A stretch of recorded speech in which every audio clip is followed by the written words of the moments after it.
Hoje vamos explorar a série Adolescência da Netflix, uma trama que vai muito além do suspense de um crime. Aqui, tempo, diálogo e as feridas mais profundas das nossas relações vêm à tona, revelando conflitos internos e sociais que marcam tanto os jovens quanto os adultos. E se você não me conhece, eu sou Cassiano Santana, psicólogo, psicanalista, e sejam bem-vindos ao canal Psinema.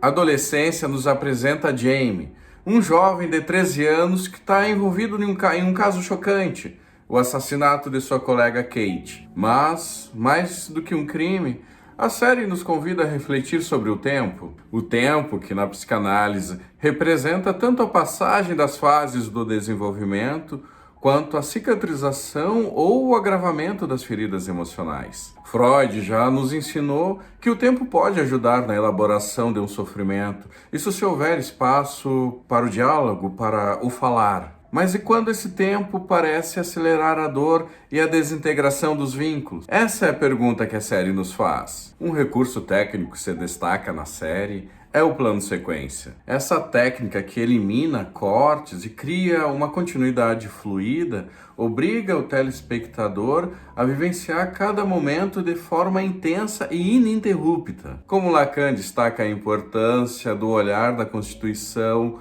do desejo, o plano sequência intensifica o efeito do tempo e da presença, permitindo que os conflitos mais internos dos personagens apareçam sem disfarces. A escola, idealmente um espaço de aprendizado e acolhimento, se apresenta como um palco de indiferença e alienação. Os alunos tratam o que ocorreu com Kate como um mero dado estatístico, revelando a falta de empatia na nossa sociedade. Essa frieza evidencia a ausência do diálogo emocional.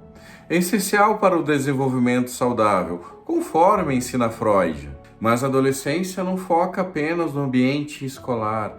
Ela nos convida a olhar para o núcleo familiar. Nós vemos na figura do detetive um bom profissional, mas também um pai angustiado. Ele acaba nos representando ali no meio dos adolescentes na escola, pois ele está perdido na sua investigação. O filho percebe e auxilia. O detetive percebe que não tem uma conexão com o filho, mas ele está ali como profissional e avança. Naquele momento ele avança na investigação. Um adolescente foge, ele persegue, consegue alcançá-lo, e no final dessa perseguição, quando ele alcança o garoto, ele verbaliza aquilo que estamos sentindo. Ele diz: você percebe algo nesse sentido, né? Você percebe a gravidade da situação, percebe que uma aluna aqui se foi e não vai mais voltar. E realmente parece que só nesse momento, perante a lei, que esse rapaz ele tem algum sentimento. E ele vai detido, e o pai vai ao encontro do filho e pergunta: bom, você quer ir comer uma batata frita? Algumas pessoas podem até olhar com uma certa estranheza esse momento, mas ali o detetive fez exatamente o que ele estava precisando fazer. Ele está saindo do lugar do detetive, do lugar do profissional, para ocupar o lugar do pai. Provavelmente identificou que isso era o que faltava. Está tentando de alguma forma se conectar com o filho. Eu vou trazer um exemplo que aconteceu com Freud.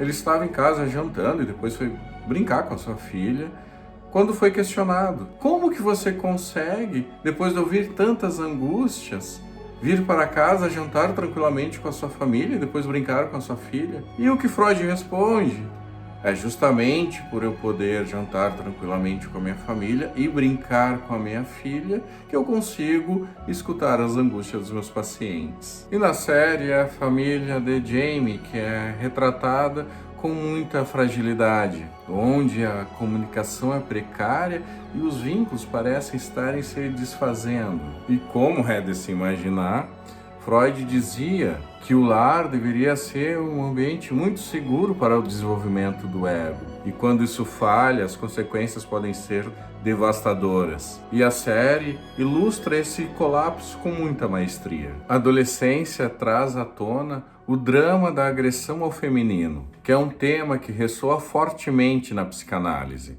Lacan já dizia que quando a sociedade está adoecida, acaba por reproduzir agressões que atingem primordialmente as mulheres, o feminino, que é constantemente regulado pelo grande outro. Ao mostrar a objetificação e a opressão das mulheres, a série denuncia uma estrutura social longe de proteger, submete o feminino a um sofrimento profundo e contínuo. Um dos momentos mais impactantes da série é a sessão de Jamie com a psicóloga. O diálogo entre eles vai assumindo um papel de ferramenta terapêutica. Jamie, que até então escondia suas emoções numa fachada defensiva, começa a se descontrolar. Sua raiva explode e nesse instante a máscara cai. Não se trata de choro, não se trata de tristeza, mas de uma violenta descarga emocional que revela sua misoginia e o seu ódio reprimido. Freud dizia que o ato de verbalizar é crucial para um tratamento, para uma possível elaboração psíquica. No caso de Jamie, o diálogo com a psicóloga oferece a oportunidade, ainda que breve e de uma forma muito conturbada, de confrontar os próprios demônios, de confrontar a própria fragilidade. Enquanto ela escuta, vemos o impacto do silêncio terapêutico. O que torna essa cena tão poderosa é que não há um embate direto. A psicóloga não o confronta de maneira explícita. Ela simplesmente permite que ele fale, que ele se perca em seu próprio discurso, até que, sem perceber, ele mesmo se revela. Mas revelar o quê? Revelar o medo. O medo de um mundo onde as mulheres não ocupam mais um lugar de submissão. O medo de perder a identidade que ele construiu sobre a superioridade masculina. Aqui podemos perceber um dos principais pontos da teoria lacaniana sobre o feminismo. A mulher não existe. Essa frase, muitas vezes mal interpretada, significa que não há um modelo fixo e único do que é ser mulher. O feminino não se encaixa completamente numa lógica fálica. Ele sempre escapa, sempre excede. Para alguns homens, essa impossibilidade de capturar, de definir o feminino, gera angústia. E quando a angústia não é elaborada, ela se transforma em ódio.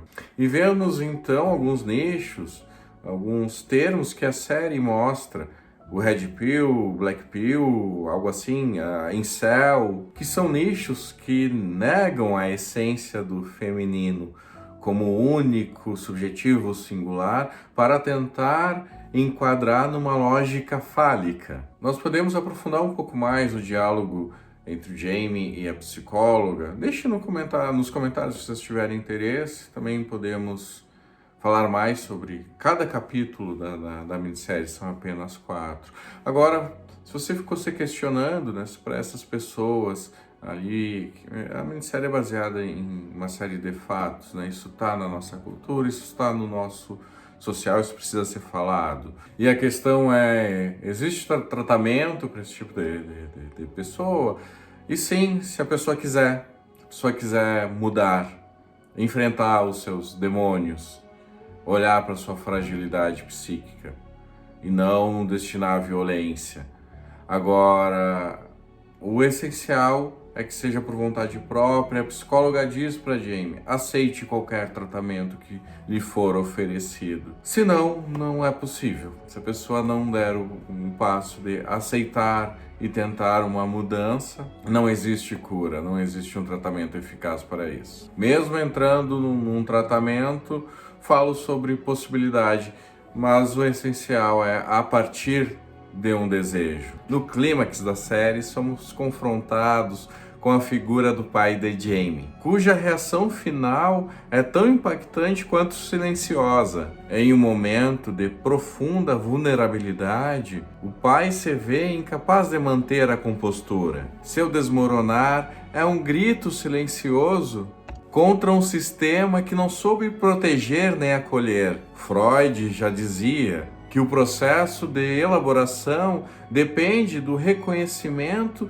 e da verbalização do sofrimento. Aqui, A falha de criar um ambiente saudável de diálogo ressoa de forma muito brutal. Esse instante onde o pai se desestabiliza simboliza a necessidade urgente de uma reinvenção dos vínculos familiares para a possibilidade de construir algo novo a partir da dor e da ruptura. Essa cena do quarto é repleta de simbolismo. O pai de Jamie está ali, chora, depois tenta se recompor, pega um urso carinhosamente, uma espécie ali de acolhimento, com muito cuidado, ele tapa, ele beija o urso.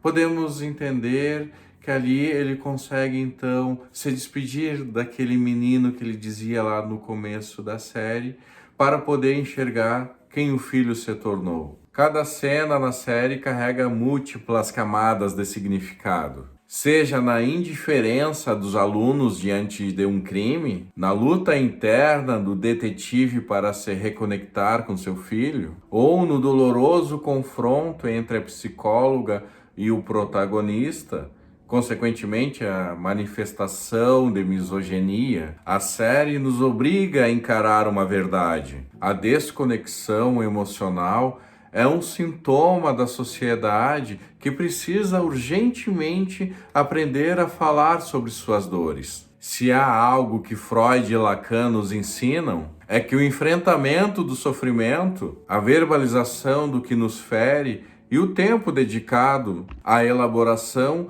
são passos indispensáveis para uma mudança. Convido você a compartilhar suas reflexões sobre esses temas nos comentários e a pensar como o diálogo pode transformar não só nossas relações com os outros, mas principalmente com nós mesmos. E se você gostou dessa análise, se inscreva no canal e ative as notificações para receber mais conteúdos.